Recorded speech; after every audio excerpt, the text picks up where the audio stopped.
what's going on, guys? It is Mission Day Camp number 1. My name is Blake, and this is Taylor. We're super excited to have you here. Mission Day Camp is going to be a really awesome week where we discover all there is to know about the Apostle Paul. We're going to start with Saul. We're going to learn how he became one of the greatest disciples of Jesus to ever walk this earth. So, I don't know if you've ever heard of this TV show that we're going to show them, but this is the hit TV show on cable television right now, and it's gonna take us all throughout Paul's journey, from when he was persecuting Christians to when he was locked up in prison. And I mean, it's got everything. It's got comedy, there's drama, there's prison. It's like Just get ready for it all. everything. It's gonna be a really awesome show. And so, do you want to know the name of it? Yeah, sure. Okay, I gotta memorize this name really quick. The super exciting but also scary and frightening yet inspiring journey of the Apostle Paul.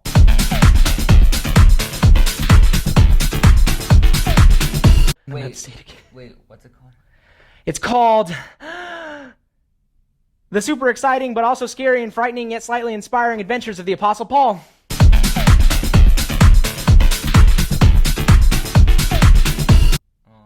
I am not gonna... No. I'm not gonna say it again, and we're just gonna go ahead and start it. So, but before we start it... I say, okay, it's a long name, but... It's a long name, but yeah, sure, whatever. It's good. Yeah, it's good. It's good, right? Tasteful, right? It describes everything that's going on. Yeah. So, we're going to start a little bit before Saul, okay? Have you ever heard of who Stephen is? No, you don't know who Stephen is? Okay, let's see if John Thomas, he's the guy in the show today. Let's see if John Thomas knows who Stephen is. Do you know the story about Stephen? Have you heard that story? Okay, so nobody knows who Stephen is, but that's why we're telling the story. So Stephen was the first Christian martyr of the church. It means he's the first person to die because he believed in Christianity, right? Because he believed the teachings of Jesus. Right. So, I mean, really important leader in the church, stoned to death, dies, world goes into chaos, right? Like, it's crazy, right? Yeah. Here's the twist.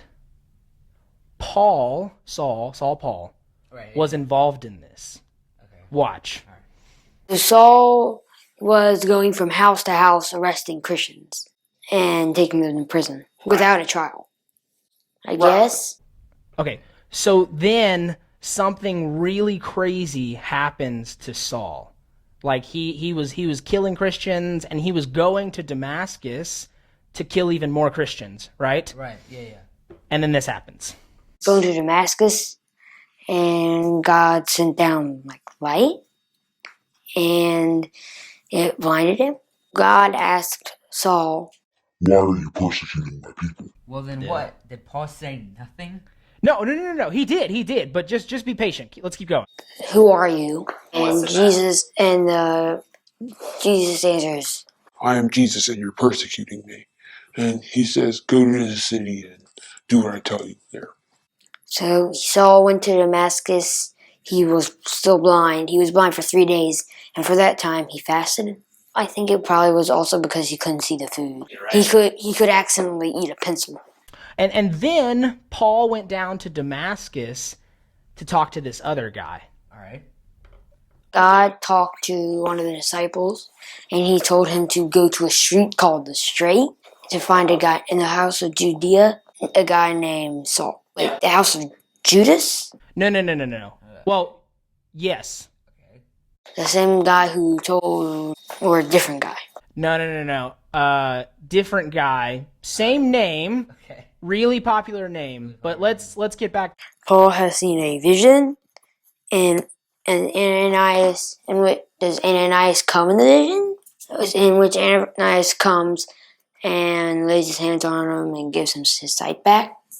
Okay. And so we're talking about Ananias, right? God really wants Ananias to go and do what he's being told in the vision, right? But Ananias really doesn't want to. And so he says, "Why should I go touch this guy who's trying to kill me?" Well, okay, sort of. But what he really meant was... He's like, "Why should I help this guy who's been trying to arrest and kill me?" How did God convince him to go? Just keep watching. It's getting good. So he can have another disciple? So God really wanted Paul's help because God knew that Paul was going to become one of the greatest disciples that he would ever use to spread his message, right? And so Ananias knew this was super important to go and do this. So do you know what Ananias says to Paul as soon as he walks into his house?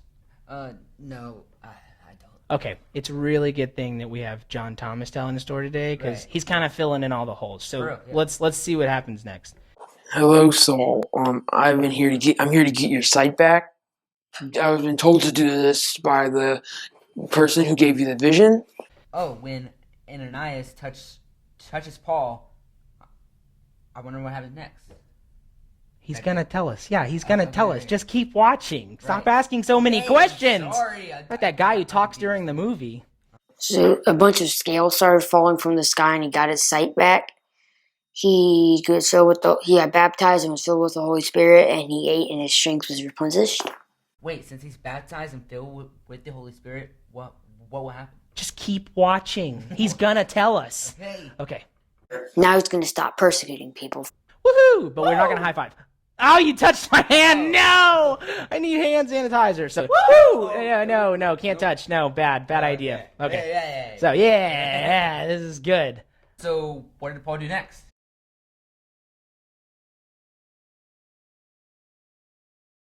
I think it's broken. So he was preaching in the synagogues to people about Jesus. That's what he did next. Oh, okay. So let's see how the people reacted. Yeah. Everyone was like, wasn't this guy trying to kill Christians earlier, and now he's helping them? Yeah. But then the Jewish people went kind of a step further. So if you thought that was bad, just wait till what happens next. Uh-oh. They're trying to murder him, and Paul figures it out, and they sneak him out at night.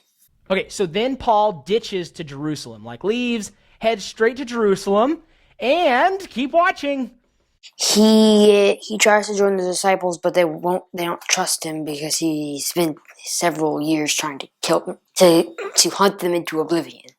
Oh yeah, and then this guy, what was his name? Barnabas takes him to the apostles, and he tells them about what he did in Demascus. Oh yeah, Barnabas. I've always liked Barnabas. Great guy.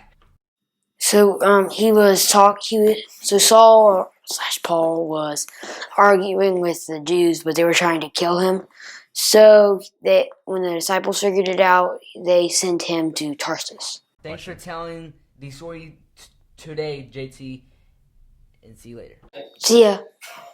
Okay, so today you'll have a bunch of different activities to help you really learn the story of Saul's conversions experience on his way to Damascus. And so if you look in your Mission Day Camp devotional book, you will have a bunch of different activities, from a crossword puzzle to a scavenger hunt to all these different things that you can do that apply to this lesson. And then when you're done with that, we'll have a live Zoom call with small group leaders with those devotional questions in your book. So be sure that if you have some time, answer those devotional questions on your own and have some of those answers prepared when the Zoom call goes live. So we can't wait to see you on Zoom, and we really can't wait to see you tomorrow for Mission Day Camp Day 2.